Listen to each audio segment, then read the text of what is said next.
This is your place for all things Detroit Red Wings and all things Chicago Blackhawks. With your hosts, Jordan Linscott, David Barnhouse, Nick LePage, and Tim Stompanato. This is the Stick Blade Podcast.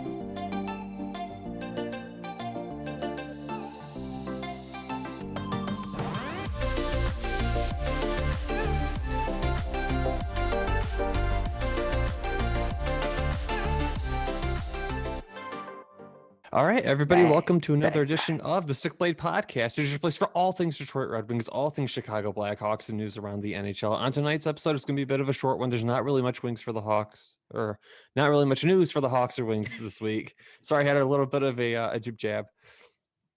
That being said, there is a couple pieces of just decent news, particularly for the Wings. And the Hawks have a couple pieces of news to talk about as well. Really quickly, just going through the topic that we have for tonight. On the Hawks end of the podcast, we're going to be talking about the fact that Brandon Hagel has officially re-signed with the club. A key piece for them, it looks like moving forward, one of those diamond in the rough type players that organizations really need to compete when they reach the summit again. Yep. And also Nylander signs his new contract with the club. Also, Troy Murray has been diagnosed with cancer, and also the passing of Tony Esposito, the Blackhawks legend himself. So a couple nice pieces of news, but also some kind of downers. And then over on the wing side of the podcast, we're going to be talking about the fact that Sebastian Cossa has signed his entry-level contract with the club. Jakub Vrana signs a 3-year, $5.25 million deal with the club. And then Erne makes out a little bit with 2-year, $2.1 million per contract. So not really big signings with the clubs, but you know what? They're signings with the clubs either way, and they're players who are going to be around at least for a little bit of term. So just something to talk about. With all that being said, though, I'm your host for tonight, Jordan Linscott, and I'm joined by my co-hosts, Tim Stompanato and Nick LePage. Everybody, welcome to this week's edition of the Stick Blade Podcast. Tim and Nick, how are you guys doing? I'm feeling great. I mean, listen, the Sox won the Field of Dreams game. The Bears won their preseason game. Justin Fields looked good. I'm all right. Like the Bulls are making some good moves. It could be a good year. I mean, I'm not a Cubs fan, so luckily that's my saving grace. Yeah, you're lucky. Right now, yeah. Otherwise, I'm feeling good about Chicago sports. Yeah, I mean, for once, and it feels like a long time Right. In general, besides the Chicago Cubs, City of Chicago's on the up and up with their sports teams. So I'll take it. Cubs were just announced to be in the Field of Dreams game next year, so that's exciting. Hopefully, you have a team. It might be our AAA team, but the Cubs are in it. They didn't say if it was the Iowa or Chicago Cubs, just the Cubs. But no, things are going good. You know, we're fresh. We took a week off, and now we got some news to actually share. So yeah. As always, I'm looking forward to this episode, boys. You got it, yeah. So for anybody who didn't watch the Field of Dreams game, man, you missed it. That was such a great game. Like, it had you always see the epic finishes and the movies. That was a real life epic finish, and what a great game to have it on. It was a real life movie.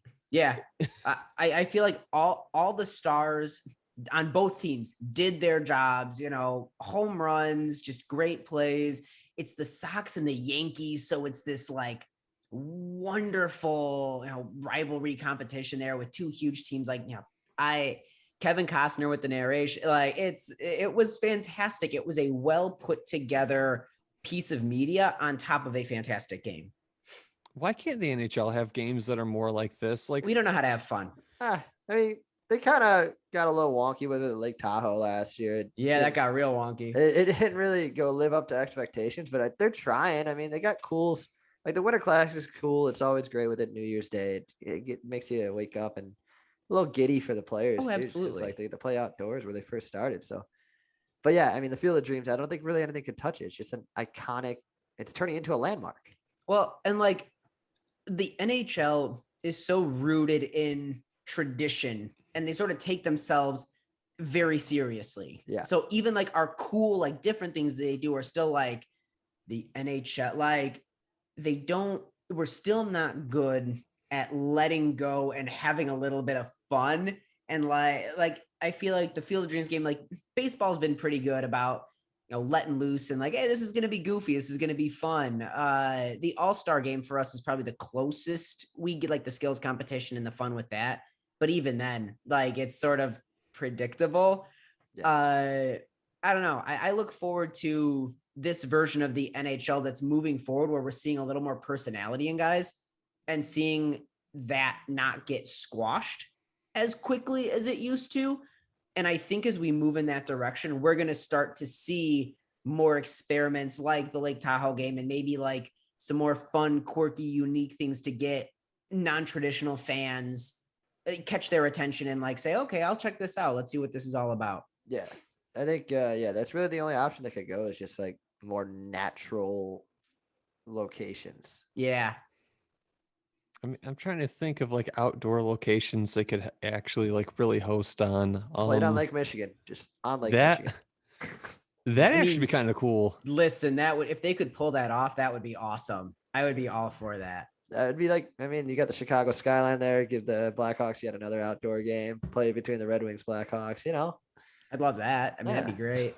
sign me up as NHL commissioner. I could do this shit. Commissioner Nick.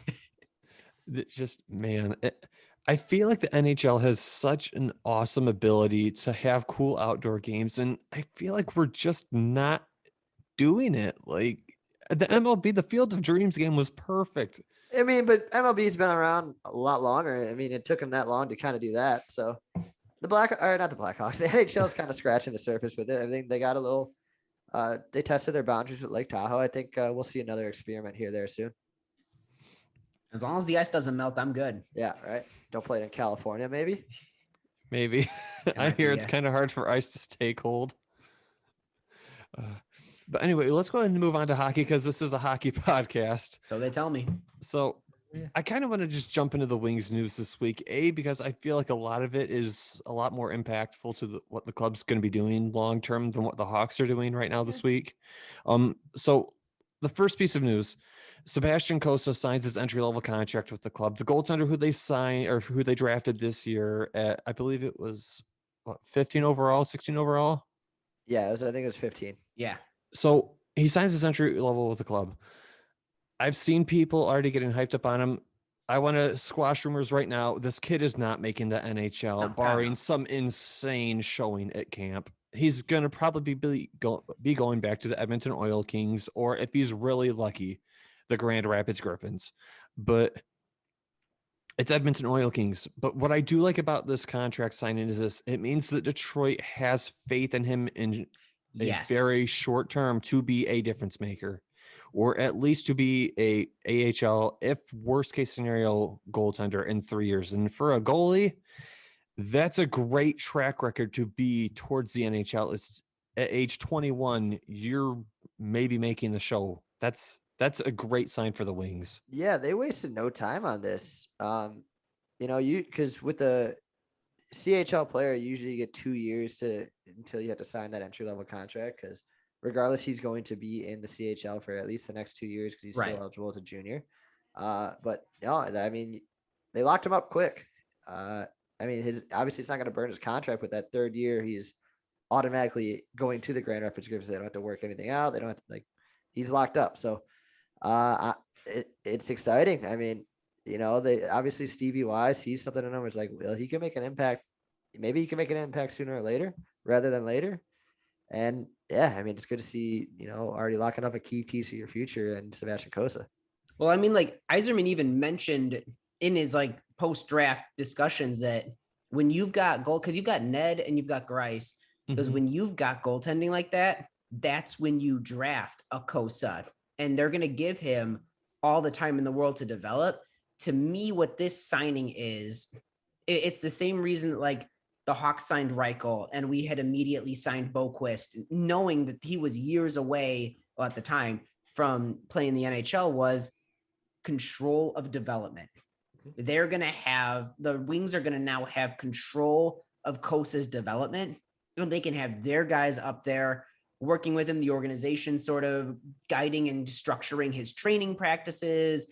That's going to be the big thing for me. Why, from my mindset, why they would rush out and sign him when they've got time is we see it. Yzerman knows, I want to start developing this guy and give him the time. Now it's just how hands-on can the organization be? So it's a great move for you guys. Yeah. Absolutely. I mean, and I believe barring another crazy COVID conflict, if this kind of holds off, he's not eligible for the Griffins for at least 2 seasons. So unless he was because he's 18, right? yeah, he's 18. Then yeah, because I think it's 20 years old is when they can go is the current agreement. Yeah. So barring anything with the pandemic related incidents, he'll be on the Oil Kings for the next 2 years unless he's some phenom that they're like, we need him, which Yzerman doesn't do. So no teams do. Yeah, exactly. It's just, I like it. It's great that Yzerman's showing that he has this sort of faith in this player already. And you know what? The 1A, 1B system seems to be what the NHL is moving towards. What you need, Oh, it's 100%. If he can be the 1A or the 1B in 5 or 6 years when Detroit looks to really be contending, great. And the fact that he's already signing an ELC means that Yzerman thinks he could legit maybe be that piece. I mean, as a goalie at 18, you give him 2 years in the CHL, you give him 2 years in the AHL, you give him a year or 2 as a backup. He's your starter. Mm-hmm. Like by 25, 26, like that's when a lot of goalies are like, yeah, I'm ready. Let's go. And they play into their mid to late 30s. Yeah, it's, drafted and developed. That's kind of what these like short-term or not even short-terms, early ELC sort of signifies. The organization's planning to draft and develop you into a piece for the future. It's good signing. It's great signing it. And it's showing faith that he thinks he has the right pieces here. It goes a long way. Too. Yeah. It shows faith in Yzerman, and it shows faith. The organization clearly has faith in Yzerman that they have stuck to his plan, as we'll talk about maybe a little bit with the Hawks.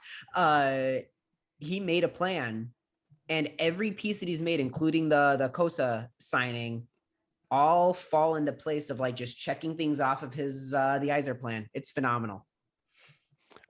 2 other pieces of news that I really want to talk about this week, and these are the only other really 2 pieces of news that I think the Wings have to talk about. The first, Adam Erne signs a 2-year, $2.1 million contract with the club. For anybody who really wasn't watching that much last season, Adam Erne was actually secretly kind of good. Now, was he a superstar? Nope. Was he even, would I say, a top 6 guy? No. But a very good middle 6 guy, I think, who you can expect the occasional goal from, who isn't going to be costing you games due to mistakes left and right. And you know what? Sort of a reclamation project for the Wings that looks, not stellar, but looks very good. A player who they picked up, who they said, hey, we're going to give you a chance to make it in the NHL on our squad. And he's just kind of taking the bull by the horns, and he's doing the thing. Yeah, no, I like the Erne signing. I mean, we mentioned a little bit ago, I think when you were mentioning the start of the Hagel talk, it was, you need depth guys. If you can sign a responsible middle 6 person that's not going to cost you, might chip in a little bit, but when he's out there, you don't have to worry. Fantastic. And if you can move him up and down a little bit, maybe you need to switch lines up a little and you can put him, hey, we're going to get you out on a shift with the second line. And if he's caught in his own end, you don't worry. Those are the guys that you round out to be a competitive team. So I know I like the Erne signing.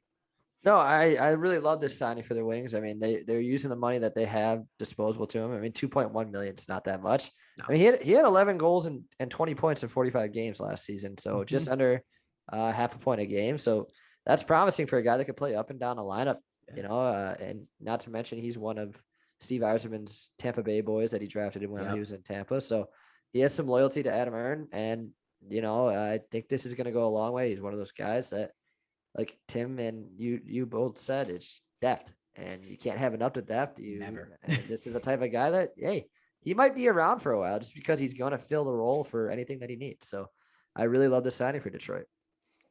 2 years at 2.1. The other thing that's nice about this, it's short. So let's say he starts to regress a little bit and he just becomes one of the guys who you're like, no, maybe he just overperformed this year.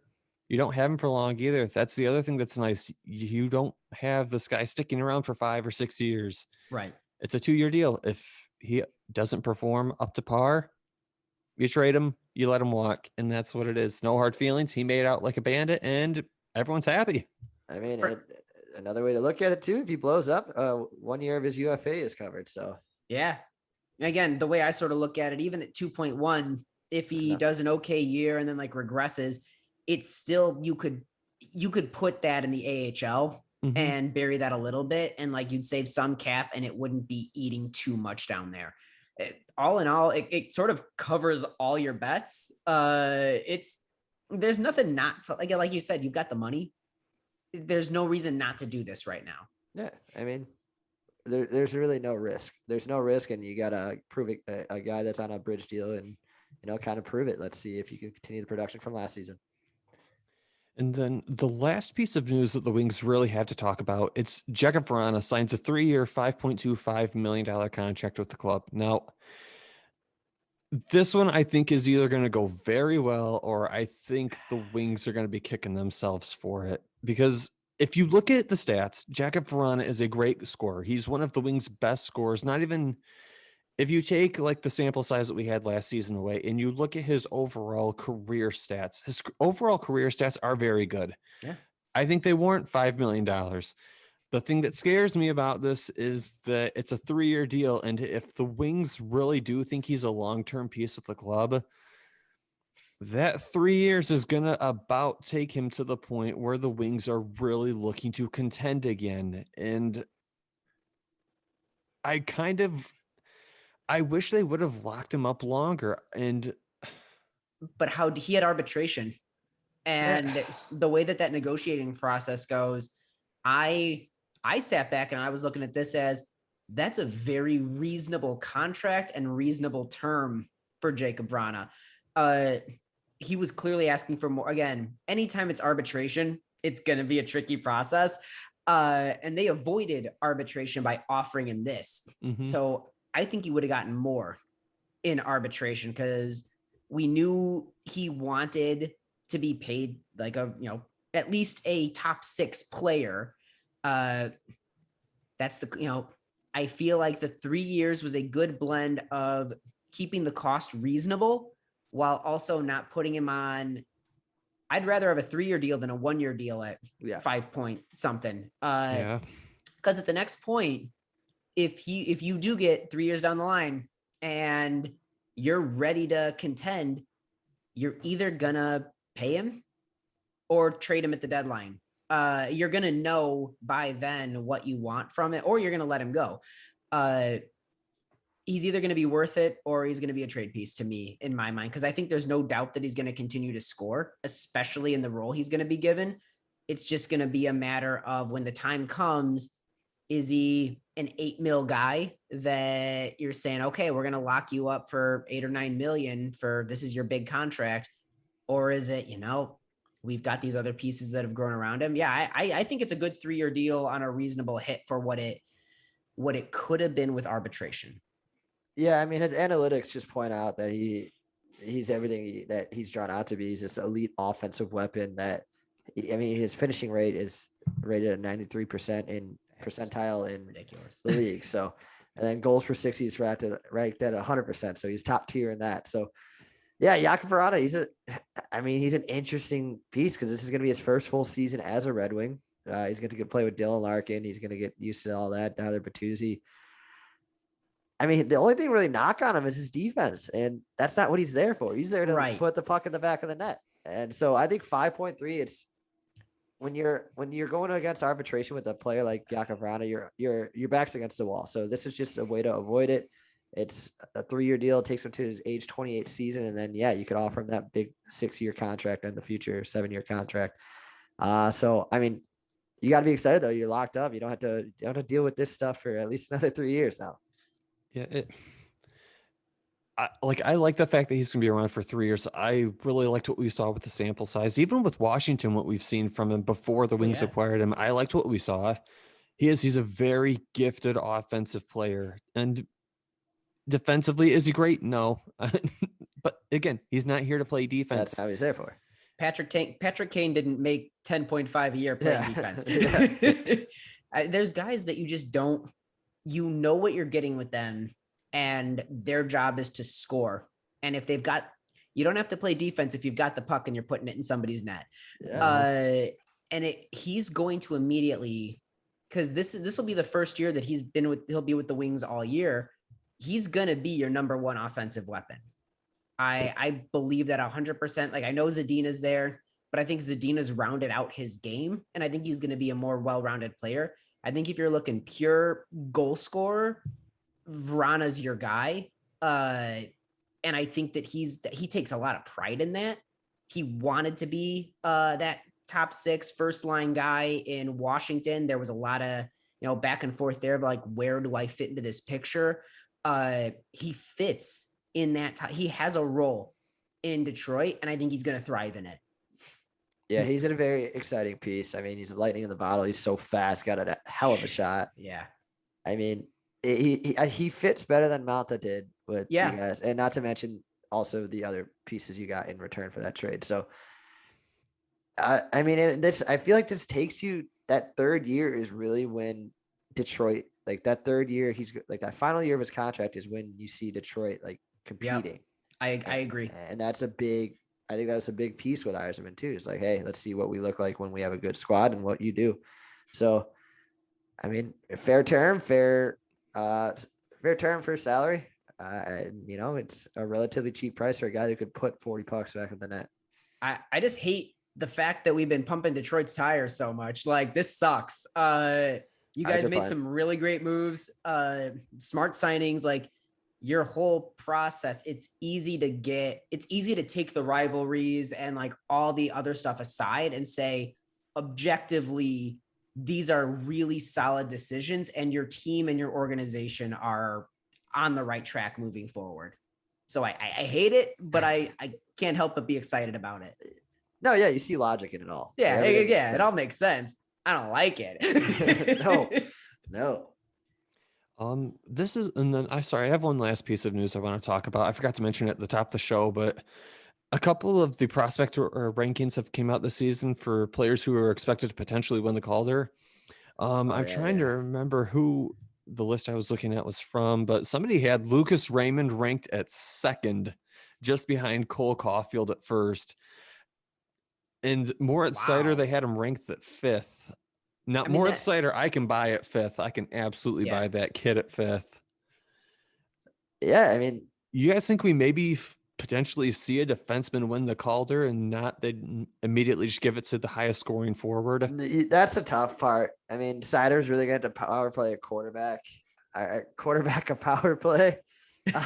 We're all doing a little flipping around today. It's fun. Jesus. It's a late night episode. Yeah, my brain's operating at like 25%, but that's more than normal. But no, I think Seider, you had to see a lot of production out of him. I think points obviously matters when it comes to Calder. You've seen Nedeljkovic. Yeah, I believe he should have won Calder this year for Carolina. But yeah, I think it's really just it's a points league, so it's tough. I mean, Cole Caulfield he's gonna put 30 to 40 goals in the back of the nets this season already. But Lucas Raymond makes sense. I mean, you put him on a line with Larkin, Zadina, Vrana. He could rack up points pretty quick, and he's that skilled. So, that's so interesting. Because again, I don't know as much about Raymond, honestly. Do you? But I know we've talked about I know he's going to get every chance to make the team, but I think we talked about him being in a third line, projecting him at starting on the third line. Jordan, you've paid more attention to his year than I have, certainly. What do you see from him? And do you think that these Calder odds are justified? So the odds for Seider, I think absolutely are justified. Yeah, I can get down with that. He absolutely ran the Swedish Elite League last season. No reason for him to expect him to not be a Calder finalist. With a game that should translate to the NHL better than a lot of styles. Mm-hmm. The thing about Lucas Raymond, and it's the only thing that worries me about him, is I don't think he's big enough to compete in the NHL yet and really take games over. I think he's going to be a great player long term. I really do. I can't believe I'm saying it because I love the kid, but I think he might be better than Philip Zadina long term. And I think the thing is, though, I think people are looking at Raymond's offensive potential and what he's doing in the Swedish league and saying, okay, well, when you give him a competent playmaker like Dylan Larkin, for example, he's going to do well. But I don't think if the Wings are really looking to, help these guys grow, they're going to put him with Larkin. I think they're going to put him on the second and third line with a Second guy or third like line, Joe yeah. Veleno or a guy who is going to help him, learn to play responsibly two-way in the NHL as opposed to just being the setup sniper guy. I would love it if Raymond is a Calder finalist or if he wins the Calder. I would absolutely love it, but I don't see that happening. He would have to take such huge strides to get that point. It's a tough season too. I mean, you got Spencer Knight coming in, you got Trevor Yeah. Zegras, you got Quentin Byfield, Cole Caulfield. Zegras, I think, would be Marco a Rossi. dark horse candidate to actually get the Calder. The kid's unreal. I like Zegras a lot. I kind of wish the Wings would have taken him. But don't you like this though? This is building hype around this young Red Wings. Like it's giving. I mean, yeah. When was it the last time juice- that a Red Wing was projected? Yeah, it to win a juices Calder? the energy. I mean, the fan base has to be stoked that they got two guys already in consideration. Yeah. So, yeah, maybe you want to pump the brakes a little bit to like ease these guys in and like, but it's excitement, and that's what we have going forward. You've got hope. Yeah. I'll take hope any day. Take hope rather than pain. Yep. Speaking of hope, let's move over to the Blackhawks side of the podcast because you guys actually have a couple pieces of news this week that we're really happy to talk about. Let's talk about the first two. Adam. I almost said Adam. Boquist is gone. Yeah, or Adam Boquist got is Ed. We still got an Adam. We have an Adam somewhere. Alex Nylander and Brandon Hagel both signed contracts with you guys this past week. Alex Nylander's was, I believe, was 874,000. It's basically That's, 874. It's basically like a league minimum style contract where it's a player who you kind of just need a roster player and he fills it. Well, I mean, it's more than that. Because Nylander has and still has, and this is the thing about him, he has a ton of potential. Like a stupid amount of playmaking ability. He's got speed. The knock on him has always been his work ethic and his motor, and he sort of zones out a little bit or just sort of stops hustling. But I think having lost an entire year of his development because of that injury, this is an incredibly reasonable.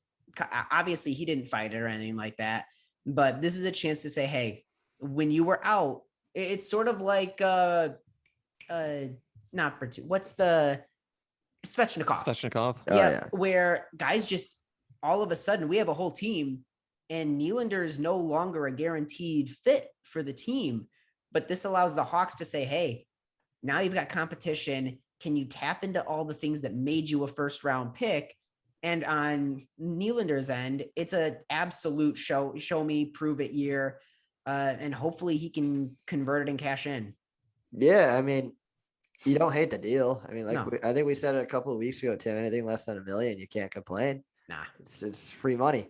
But I mean, I think, what was the stat? I want to say he was 6th on the team in goals per 60 in the COVID season. Yep. So he has that untapped offensive potential. He has that shot. He has the playmaking ability that we've seen when we first acquired him, like the hype videos, the training camp videos, like, oh, this kid's skilled. You can see it. It's just a matter of putting 2 and 2 together and the consistency. Yeah. And I think, with the competition that's brought in this year, it might light a fire under his ass. That year off might be like, hey, I got to go out here and show something if I'm going to be in the show.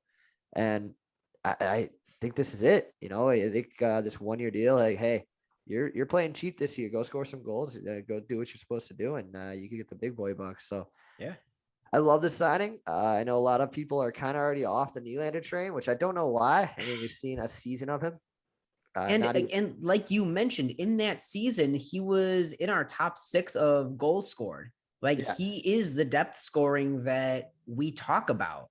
Yeah, that's you can't knock that for under $1 million. And knowing that he's got a lot, his ceiling is a lot higher than a lot of the other guys that we've got in bottom 6 positions. And he's still only 23 years old. Yeah, that's the stupid thing. Like we have to remember that. He's a kid. So who never had a real season.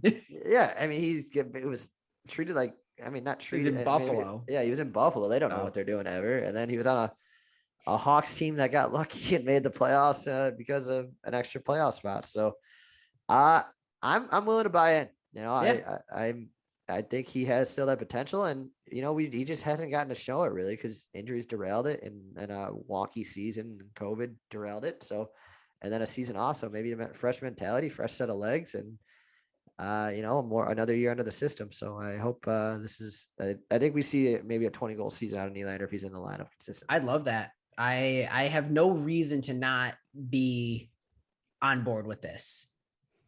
Yeah. The other signing which Chicago had, Brandon Hagel, the kid who just sort of came out of nowhere. We always talk about diamonds in the roughs are kind of the important pieces for you when you're eventually trying to get to the summit again. Brandon Hagel, this kid came out of literally nowhere. Nobody knew who he was 2 years ago, except for fringe fans, and became a fan favorite. Works hard, is not an expensive player, does everything you want out of a player. He can play very good, competent two-way game, puts effort every single shift. You can't knock him for that. Just one of those players who you kind of need if you're gonna reach the top of the mountain again. And you guys locked him up to another contract. It's a 3-year, 1.5 million cap hit. So 3 years, 1.5 a year. He's still going to be RFA. He's going to be 25 when that contract is up. I mean, Nick, you already know. Like, I love this contract. Love it. I mean, this is when Shaw, one of my personal favorite all-time Hawks, retired. He said, I see a lot of myself and the role that I play. I see that in Brandon Hagel, and he passed that mantle. And Hagel is like, he's got the motor that doesn't quit. He's the opposite of the knock against Nylander. He is constantly buzzing. He doesn't take a shift off. He can play up and down the lineup. Ideally, he's probably a bottom 6, middle 6 guy on a fully competent team, but he can play, if you need him, up on that first line, just like we used to do with Shaw. Yep. He can go up there. He can get to the dirty areas. He's fast. He knows how to get the puck on somebody's stick, and he can get the puck on the net. Like, this guy, he's exactly what Chicago gets excited about with any sport. Yeah, I mean, he's a Chicagoan true and true. He's a blue-collar kind of hockey player. I think 1.5 is kind of where we had him penciled in at. It's one of those deals that made sense. He's not a superstar, but the thing is, he has, like, just kind of going past, like, just remembering games from last year and going through the memory. Like, there was so many, like, he could have scored 20 goals last year. Well, and there's so many times that even when you take points out of it, I can think of tons of different times off the top of my head that I'm listening to, you know, Pat Foley and Eddie O being like, hey, you know, Kubalik scored that goal, but if you go back, that doesn't happen without Brandon Hagel shooting the puck, knocking this guy, getting it back, getting it over. Like, he is involved in everything. That's like, you know, we talk all the time about if you don't notice a guy, he's doing his job, you know, you notice him for all the right reasons because he is engaged. He clocked Patrick Laine. He was like 6 inches and like 100 pounds bigger than him. And he just took him out with that. Like, there's nothing I don't like about Hagel. Yeah. I mean, he's a high motor guy. Even when the puck's not on his stick, he's still creating chances because he's forcing pass breakups, pass deflections. And, you know, all of a sudden the puck's on the Blackhawks stick and they got an odd man rush. I mean, like I said, high motor guy, blue collar guy, you got to love this. I mean, locked up for 3 years and from a guy that wasn't really seen as anything is now like he was protected and now a big part of what we have for our future. I love it. An overager in the CHL, unsigned by Buffalo. Thank you, Buffalo. Boy, Buffalo could have used him right now. But he probably wouldn't be doing anything in Buffalo because they would have screwed him up somehow. But what a rags to riches, you know, that diamond in the rough. Exactly. Finding this guy on like the Red Deer, you know, WHL and the Red Deer team. And he has just kicked it up a notch at every level. There's no reason to think that he won't continue to see. He might not be a, you know, top 6 guy officially, but he will see sustained success throughout his career because of his mentality and his mindset. Yeah. And Yeah, and I think the more he develops and the more he plays with these guys, I think he has more upside offensively than Andrew Shaw does. Andrew Shaw I did. Yeah, no, I think I he's more I, I skilled. agree with you there.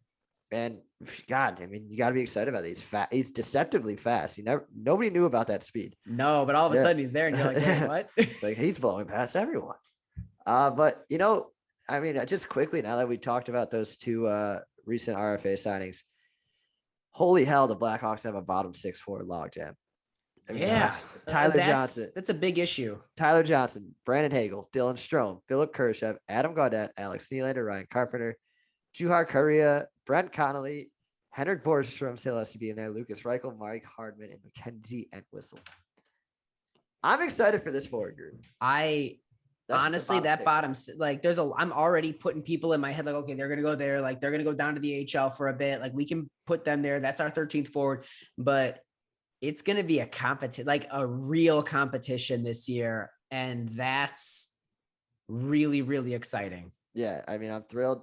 I mean, obviously we know our top 6 kind of set in stone, and now we got all these, high offensive potential guys in our bottom 6. It's like, the Blackhawks might be scoring a lot of goals next season. High offensive, but also defensively responsible. Oh, yeah. There's nobody on there that's a glass cannon. No, yeah. Like Tyler Johnson, he was viewed as one of the better two-way centers in the league for a while. I like the Tyler Johnson move. Yeah. I think that he's going to bring a lot of stability to that middle and bottom 6, and people can just sort of build around there. I don't like the cap hit, but I like everything else. Yeah. I mean, hell, you could play him with Kane, and they're going to him, Kane, and DeBrincat will score get a lot of chances. So realistically, yeah. I mean, obviously, I know I just quickly want to touch on the forward group. Like I'm excited all for it. Yeah. I mean, that was our final really 2 pieces of the off season for the Hawks. That was the final 2 pieces they really need to lock up, and they did. And now it's just basically putting some money onto LTIR, and away we go. And it's just Shaw left on LTIR, right? Because Zach Smith is gone. Seabrook's gone. Yeah, that was it. Shaw.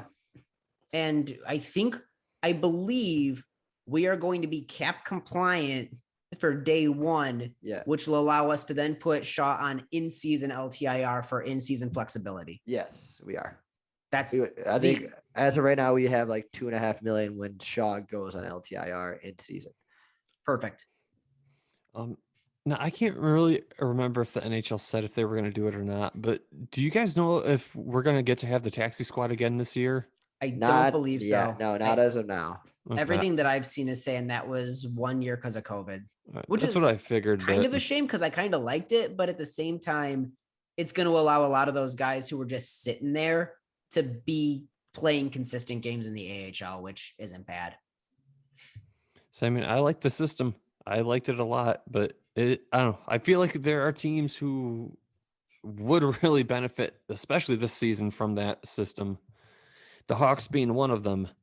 The other pieces of news that we have for the Hawks, and Tony Esposito passes away, the legendary Hawk, number up in the rafters. Just it sucks, but people get older. Yeah, I mean, he lost his brief battle with pancreatic cancer. 76 years old, I want to say it was. Obviously we didn't get to watch him play at the age we are, but he was a Blackhawks ambassador, and he embraced that role fully. He was one of those guys that, every beat reporter would talk nothing but good stories. Like he was always out there talking to fans, shaking hands, kissing babies, doing all that stuff. He embraced his role as an ambassador. He lived it and he loved it. I mean, every time you seen him in the Hawks game, he smiles on his face, shaking hands, talking to fans. And he's one of the best goalies in Blackhawks history and NHL history. I mean, you got the nickname Tony O because he recorded so many shutouts his rookie year. He was 15. So banners for his legacy. He's on a statue. His legacy is always going to be entailed with the Chicago Blackhawks. He's one of those people that's never going to be forgotten and just an absolute legend. And, I had the pleasure, not really, I'm talking to him for like 5 seconds outside at the United Center, but that's cool. Banners fly forever. His legacy is always going to be entailed with the Chicago Blackhawks organization, and prayers are with his family, the Blackhawks organization at this time. It's just, a loss of a legend. And that's exactly, again, we've said the word, it's a buzzword right now because of, but he was a legend. this is one of the quintessential, when you think back at like Hawks history, Tony Esposito is one of the first ones that pop into my head. I mean, looking at clips and stuff, he was unreal. His style, like everything about him just stood out as not only a goalie, but then like you said, I feel like him and Makita were the perfect ambassadors for the Hawks when they started the ambassador program. Tonio was out there. He was engaged. He wore it with pride. This wasn't just like a ceremonial. All right, we're going to bring you back into the fold. This is a publicity thing. He owned it and said, I am going to do everything I can with this.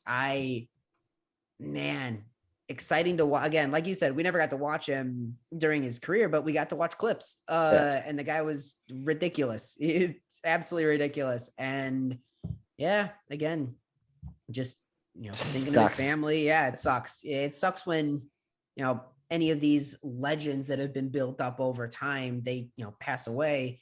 You think of the family, you think of the organization and everything that they did and their legacy, like you said, banners fly. Like, his legacy is secure. He's an absolute all-time Hawk. So thinking of his family and, thrilled that we were able to experience that of him, which we were.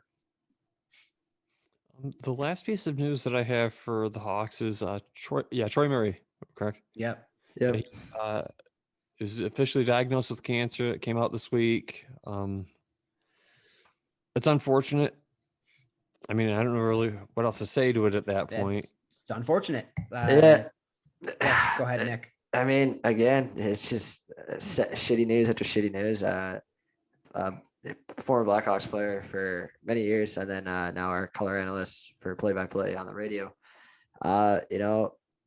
Again, it's tough to talk about these like tragic events, and we went through it with Eddie Olczyk a couple of seasons ago.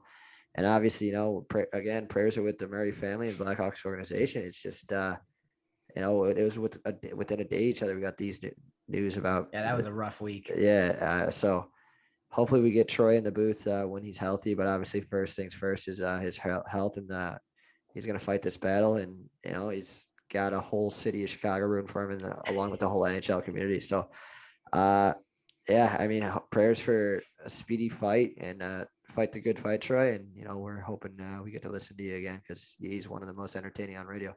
Oh God. Yeah. I would be driving back and forth from college, and one of my joys, because I'd get WGN driving from Iowa back to Illinois, and my, going down 80 or 88 the whole way home. I'd leave at like 7:00 at night, turn on the Hawks game, be like, let's go. And so I'd be listening to Troy Murray throughout a lot of those fond memories that I have of those drives. He's a big part of that. And like the whole radio crew, but like Troy Murray is one that definitely stands out. And you're right. He's got an entire army at his back with Chicago. We rally. He's got a hell of a fight ahead of him, and he's equipped to take that fight. Hoping the best for him, thinking of his family, thinking of him. Not much more you can say. We're pulling for you. Yeah, fight the good fight, Troy. I feel like that's all the Hawks and the Wings news that we had this week. I have just one little update. We did the awards update. Marc-Andre Fleury is currently sitting second in Vezina odds this season at plus 700. Yeah, not a big deal. Gets you a little excited. So there's he had a bright night. We couldn't end on some sad news. Yeah, no. Yeah. So some good goalie news for the Hawks. There is one piece of league news that I want to talk about really quick. So the NHL this past week has officially announced all of the game dates and all the game times. So as it stands right now, it looks like the 82 game season is a go. All these times are set. Yep. So the arenas obviously are all planning these games to happen. They're starting to make staffing schedules. Yep. So as of right now, hockey is going to be fans in the stands, fellas. I'm so excited. It's going to be so good. And again, a lot of the stadiums, a lot of the organizations are requiring a vaccination card, are requiring there's structures and securities in place. So I'm hoping I'll feel good going to a game. But like, I think it's going to be, in fact, I know it's going to be packed houses, as packed as it can be. Man, that's really exciting to have the fans back. That's just going to add, I know the players are excited about it, but even watching games at home, it just adds that whole other element to the game that I am just super jazzed for. I mean, yeah, it's a complete. I mean, as for the Hawks' perspective, it's like a complete 180 from. I mean, besides the 2 games last year, it's like they went from our team's back to being middling to like they're coming back. Like we have a whole new team. We're excited to go pack the UC right now. So yeah, it's gonna be. Let's just hope whatever this Delta variant holds off, and our medical technology continues. And I don't know. I'm tired of talking about COVID. Yeah, right. I'm sick of it. We should have beat this by now. Yeah, I just want to see some packed stadiums. If only there was a way to do that. But no, that's having fans back in the stand. I mean, fans are no other of the big sports in the US relies on ticket sales and fans as much as the NHL.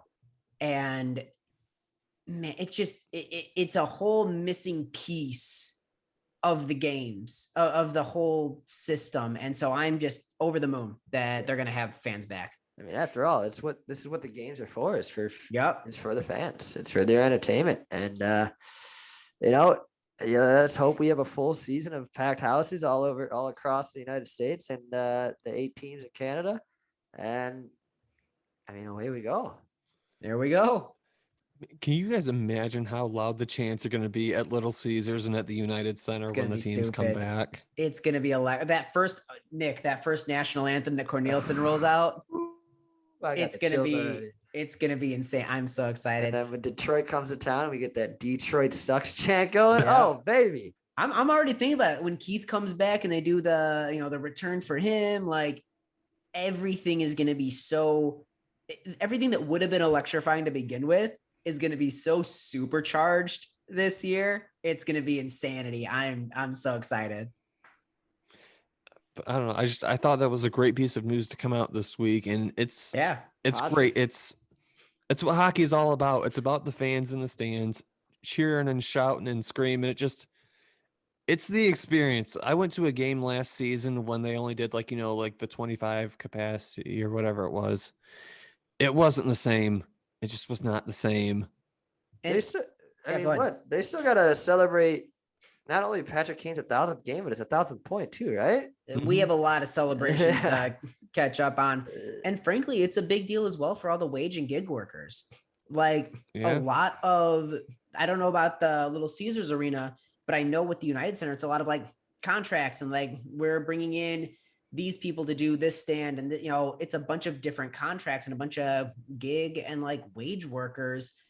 Those were a lot of jobs that people were without for the last 2 years. I'm jazzed for them. I've personally got I know a lot of people that work either, at Sox Park and things like that. We're going to have that back. Everything starts to just move forward again. That's fantastic. I feel like that's a good note to end this episode on. Positivity. Yeah, I'll take it. For anybody who's still listening or watching the show, we appreciate you guys tuning in. At the end of the day, this show is by us, but it's for you guys to enjoy. We enjoy interacting with you guys whenever we get the chance. If you do want to get in touch with the show and contact us, we've got ample ways for you to do it. We're on Twitter. We're on SoundCloud. We're on Apple Podcasts. We're on YouTube. You can email us. We're on Facebook. There are ample ways to do it. If you want to get in touch with us on Twitter, the Twitter handle is @StickBladePod. If you want to find us on YouTube, just type in Stickblade Podcast will come up. If you want to find us on Apple Podcasts, Stickblade Podcast will come up. If you want to find us on SoundCloud, it's soundcloud.com/StickBladePodcast. If you want to email us, even it's stickbladepodcast@gmail.com. Facebook, Stickblade Podcast will show up. However you get your podcast fix, we're probably on it. So feel free to get in touch with us. Give us a follow, share, whatever the social media currency is of choice on the platform that you like. And in the meantime, God, does it look good to have hockey back. For your host, Jordan Linscott, and for my co-hosts, Tim Stompanato and David Barnhouse, this has been another edition of the Stick Blade Podcast. Hockey's back, fellas. Hockey's back.